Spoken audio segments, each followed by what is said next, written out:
वंचित बहुजन आघाडीचा शरद बाळासाहेब आंबेडकर तुम आगे बढ़ो, हम तुम्हारे साथ हैं। बंद करा कचरा डेपो बंद करा।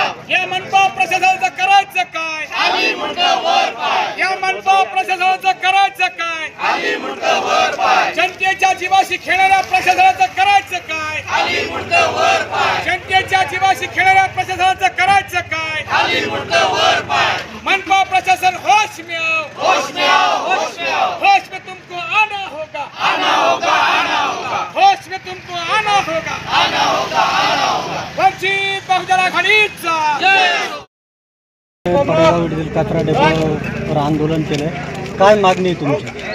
प्रथमतः ही जी आग कशी लागली त्याचा एक शोध घ्यावा। दुसरा, इथं प्रशासनाचा एकही व्यक्ती इथं उभा नाहीये जो की क्लिअरिफिकेशन देणार। तिसरी गोष्ट, इथं जे आग विझवण्याचे पाणी येतं ना ते प्यायचं पाणी येतं आणि ज्याची तहानं भागत नाहीये लोकांचे शहरामध्ये, असे लोक आहेत। तर एक मागणी आहे, जर कधी लवकरात लवकर ही आग आणि प्रदूषण बंद नाही झालं तर आम्ही आयुक्त असेल किंवा मनपा असेल यांच्यावर आम्ही मनुष्यबळाचा गुन्हा पोलीस स्टेशनमध्ये दाखल करू। याच्यावर तीव्र आंदोलन करणार आहोत आम्ही जर आता जर यांनी जाग आली नाही या प्रशासनाला त्याच्यानंतर आम्ही जास्तीत जास्त मोठं आंदोलन करू। महापालिका प्रशासन म्हणतंय याचा विल्हेवाट लावण्यासाठी आम्ही टेंडर काढलंय 15 कोटीचं। झालं, पैसे बिशे खाल्ले, सगळं काय झालं, सगळे हात पुसून घेतले आणि ते विल्हेवाट लावायच्या जागी जाळून टाकू लागले। विल्हेवाट म्हणजे काय? जाळून टाकायचं, तो कचरा नाहीये म्हणून सांगायचं, नवीन कचरा आणून टाकायचा। हे त्यांचं एक चांगला ड्रामा चालू आहे। पुढची भूमिका काय असणार आहे आता पक्षाची? झालं नाही तर तीव्र आंदोलन, मनुष्यबळाचा गुन्हा दाखल करू आम्ही आयुक्तावर। काही प्रदूषण नियंत्रण मंडळाकडे तक्रार करणार आहे।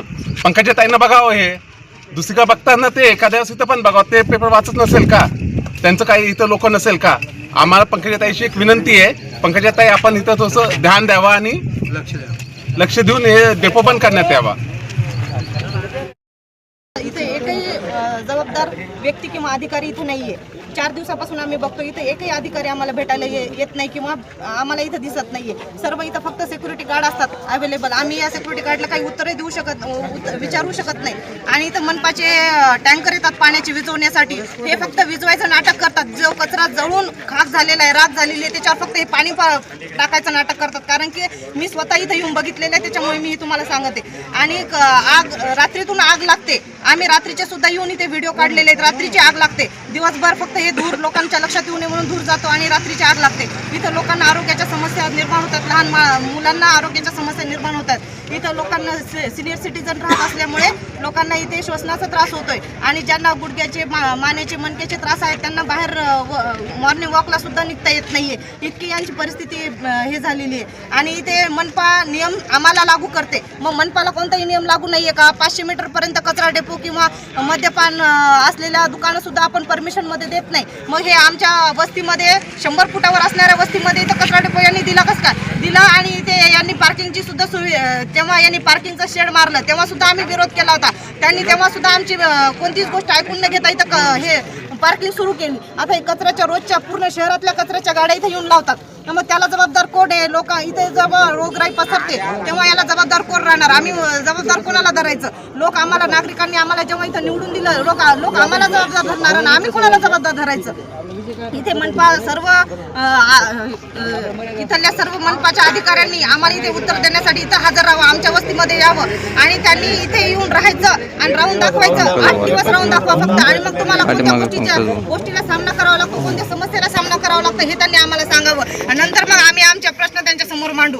त्यांनी स्वतः आमच्या इथं हजर राहून आमचे प्रश्न त्यांनी समजून घ्यायला पाहिजेत, एवढंच माझं सांगणं आहे। आणि जर काय इथल्या लोकांची जर मनुष्यहानी झाली तर मी मनुष्यवधाचा गुन्हा मी या सर्व मनपाच्या अधिकाऱ्यांवर, आयुक्तावर, महापौरांवर, उपमहापौरांवर मी दाखल करणार, एवढं मी माझं इथे फक्त तुम्हाला सांगू इच्छिते। कारण की लवकरात लवकर जर बंद नाही झालं तर आमचे आंदोलन असेच चालू राहणार। कारण की प्रभाग क्रमांक 3 आणि 4 मधले सर्व रहिवासी इथे राहतात आणि त्या सर्व रहिवाशांना इथे त्रास होतो। इथे येऊन एकदा तुम्ही व्हिजिट द्या, माझं म्हणणे तुम्ही इथे एकदा व्हिजिट देऊन बघा की इथे काय लोकांना समस्या आहे. आंदोलन करून गाड्या पेटून आम्ही याच्यापेक्षा जास्त मोठ्या संख्येने इथे आंदोलन करू, मनपामध्ये आंदोलन करू आणि मनपाचे पिण्याच्या पाण्याचे टँकर येऊन इथे तुम्ही आग विझवण्यासाठी तुम्ही अग्निशमन दल बोलू शकता आग विझवण्यासाठी, पण तुम्ही मनपाचे टँकर बोलवता. इथं 18-20 दिवस लोकांना पाणी नाहीये. लोक आम्हाला घाणघाण शिव्या देतात, आम्ही त्यांच्या शिव्या ऐकायच्या आणि तुम्ही इकडे पाणी पुरवता आणि हे स्वतः आग लावलेली आहे आणि हे पाणी आणून आग विझवण्याचं नाटक करत आहेत. आम्हाला यांनी हे सगळ्या प्रश्नांची उत्तरं दिली पाहिजे आणि आमच्या समस्या पूर्ण जाणून घेऊन आमच्या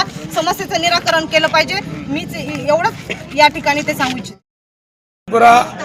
पडेगाव आणि सगळ्याच कॉलनीमधील नागरिकांच्या वतीने वंचित बहुजन आघाडीच्या वतीने कचरा डेपोवरती तीव्र आंदोलन करण्यात येत आहे. गेल्या कित्येक दिवसापासून या ठिकाणी कचरा डेपोमध्ये आग लावण्यात आलेली आहे. ते म्हणतात की आग लागली की लावली, पाठीमाग लावली, पाठीमागकडून आग लागली गेली नाही. हे स्वतः आग लावतात. तिथला कचरा उडवण्यासाठी, कचरा कमी करण्यासाठी करत असतात. आम्हाला गेल्या 40 वर्षापासून पहिले शिल्ली खाण्याचा त्रास होता. आता शिल्ली खाण्याचा त्रास थोडा कमी करण्याचा केला तरी शिल्ली खाण्याचा जनावरं कापली जातात. त्याचा सुद्धा मरणाचा वास येतो. त्याने सुद्धा नागरिकांना कॅन्सर सुद्धा झाले त्या वासामुळं. आता पुन्हा एकदा प्रशासनाने या ठिकाणी आग लावलेली आहे. पूर्ण परिसरामध्ये नव्हे तर गेल्या 3 प्रभाग 3 आणि प्रभाग 4मध्ये पूर्ण धूर आहे. बघा, आपण बघू शकतो पाठीमागं कचरा डेपो सुद्धा चालत आहे. कचरा डेपोमध्ये तुम्ही आतापर्यंत सांगा प्रशासनाला बोललो ते प्रशासन उलटं बोलत आहे. काल आमच्या वार्डाच्या प्रभागाच्या नगरसेवक तरुणांनी घालून जातो यांनी तिथल्या कर्मचाऱ्याला, मेन कर्मचाऱ्याला फोन केला. त्यांना विचारलं की आग कशी लागते. तो म्हणतो की रात्री या, तुम्ही रात्री येऊन बघा आग कशी लागते. आम्हाला इथं बघा आम्हाला जाळण्याचं प्लॅनिंग करतात. हे आम्ही किती दिवसामध्ये सांगतो की आम्ही दिवसात 3-4 दिवसात कंटिन्यू फिरतोय. पुन्हा दारामध्ये लोकांना पाण्याचा प्रश्न निर्माण झालेला पिण्याच्या. गेल्या 17-18-20 दिवसापासून पाणी नाही आहे आणि हे प्रशासन इथं पिण्याचं पाणी या आगीवरती टाकण्याचं काम करत आहे. पूर्ण आग जळाली की मग त्याच्यावरती पाणी विजण्याचं काम करते आणि तो कचऱ्याचा खत तयार करण्याचं काम करत आहे. हे प्लॅनिंग करून याचं काम चालू आहे. म्हणून आपण सगळ्यांना करतो, जर आतापर्यंत हे कचरा डेपो बंद नाही झाला तर आम्ही वंचित आघाडीच्या नेत्यांच्या माध्यमातून तीव्र आंदोलन करू, एवढं सांगू इच्छितो. कचरा डिपो इथे आंदोलन करण्यात आलं आहे. माझं या शासनाला, प्रशासनाला सांगणं आहे, जोपर्यंत तुम्ही हा कचऱ्याची विल्हेवाट लावत नाही तोपर्यंत आम्ही शांत बसणार नाहीत. कारण शासनाला आणि प्रशासनाला सांगणं आहे, तुम्ही गुदमरून मारल्यापेक्षा आम्हाला डायरेक्ट तुम्ही जहर द्या आणि मारून टाका. काय खेळ लावलाय का हा? आज आम्ही इथं मोठमोठे घरं घेऊन इथं राहतोय. आज इथं पिण्याचा पाण्याचा प्रश्न असो, कोणताही प्रश्न इथं काही एक कोणता सुविधा नाही आहेत. आज हे नगरसेवक आज आमच्या मदतीला धावून आलेत. आम्ही त्यांच्या पाठीशी खंबीरपणे उभे आहेत. इथले जे आपल्या जे जिल्ह्याचे पालकमंत्री आहेत त्यांना पण एक सांगणं आहे, ही पण जनताच आहे. अहो, या जनतेचं तुम्ही लक्ष देणार आहेत का नाही? माझा परत एकदा शासन आणि प्रशासनाला सांगणं आहे का लवकरात लवकर हा प्रश्न मार्गी लावा आणि आम्हाला चांगला श्वास घेऊ द्या. येथे राहते. जो शासनाने 2018 मध्ये कचरा डेपो इकडे आणला, का बरं शासनाला काही दुसऱ्या सुविधा नव्हत्या का? अगोदरच शिल्लीखाना होता इथं. इथल्या नागरिकांनी काही पाप केलेलं आहे का ज्यांनी फक्त घाणेरड्याच गोष्टी इकडं आमच्याकडे आणायच्या? तुमच्याकडनं एखादं मंत्रिमंडळ, एखादी मोठी भाजी मंडी, चांगले उद्योग इकडं का नाही आणले गेले? आमचं वार्ड म्हणजे काय एखादं टाकून दिलेली गोष्ट आहे का? तुम्हाला बाकी सगळ्या सुविधा, फ्रोझन मॉल वगैरे तुम्हाला तिकडं पाहिजे आणि कचरा, शिल्लीखाना, घाणेरड्या गोष्टी इकडं पाहिजे, जनावरांच्या स्मशानभूमी इकडं पाहिजे. अरे मंत्र्यांना जाळायच्या स्मशानभूमी करा ना इकडं, म्हणजे आमच्या पोरांना रोजगार भेटेल ना. पाणीपुरी, पाण्याच्या बॉटल वगैरे विकतील तर तेवढाच रोजगार मिळेल आमच्या मुलांना. चांगल्या सुविधा का नाही आणत तुम्ही इकडं? आणि कचरा डेपो काय तुम्हाला काय असं छटकभर कचरा टाकला आणि झाला असं आहे का? इथं काय मुठ्ठीभर लोक राहतात का? हजारो लाखोच्या संख्येमध्ये इथं लोक राहतात. आज इथं घाटी हा इथून 1-1.5 किलोमीटरच्या अंतरावर आहे. विद्यापीठ इथं अर्धा किलोमीटरच्या अंतरावर आहे. पानचक्की इथं 1 किलोमीटरच्या अंतरावर आहे. बस स्टॉप, आता सफारी पार्क आलंय. मला सांगा, घाटीमध्ये तुम्ही पूर्ण महाराष्ट्रातून तिथं पेशंट आणतात आणि इथं कचरा डेपोमुळे तिथं कोणाला रोगराई काही होत नाही का? इथं ह्या कचरा डेपोमुळं इथं घाणेरडं पाणी जिरून आमच्या बोरवेलला घाण पाणी येऊ लागलं. आमचे लहान लेकरं आजारी पडू लागले. इथं लोकांना दम्याचा त्रास सुरू झाला. 2018 पासून आम्ही हा त्रास सहन करतोय. किती दिवस सहन करायचा? शासनाने आम्हाला याचं उत्तर द्यावं का आम्ही किती दिवस सहन करायचा? आमच्या नगरसेवकावर केस झाल्या, आमच्या मुलांवर केस झाल्या, म्हणजे त्यांनी आवाज उठवला तर तुम्ही त्यांना जेलमध्ये टाकलं.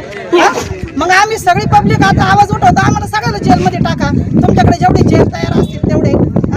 तुम्ही महानगरपालिकेमध्ये निवडणुका झाल्या 2 महिने झाले, तसे नुसते भांडणं गुरी चालू असते तुमची, नुसते एकमेकावर हेवे देवे. अरे तुम्ही योजना कधी आणणार आहे? तुम्ही कामं कधी करणार आहे? 2 महिने झाले, असे 5 वर्षही निघून जातील तुमच्या भांडणामध्ये. लोकांचा विकास कधी होणार? सामान्य नागरिकांमध्ये जाऊन बघितलं का? विचारलं का सामान्य नागरिकाला का तुम्ही आम्हाला आता एवढे समजा निवडून दिलं आहे, एवढा सगळा प्रचार केला, सगळं केलं, सगळं झालं. एक नगरसेवक तुम्ही त्याचं ऐकू शकत नाही का? 2 नगरसेवक तुम्हाला काय खंडीभर नगरसेवक पाहिजे का भांडायला? जो माणूस भांडतो त्याला तुम्ही कुरघुडी करून वार्डाच्या बाहेर फेकतात. इतका मुज्जरपणा सहन नाही करणार नागरिक. आता नागरिक सहन करणार नाही. तुम्ही जर या कचरा डेपो बंद नाही केला तर आम्हाला मरण्याचं एक परमिशन द्या की सगळ्या भावसिंगपुरा पडेगाव वार्डाच्या लोकांनी इथं कचरा डेपोवर आत्मदहन करा. सरकारला मान्य आहे.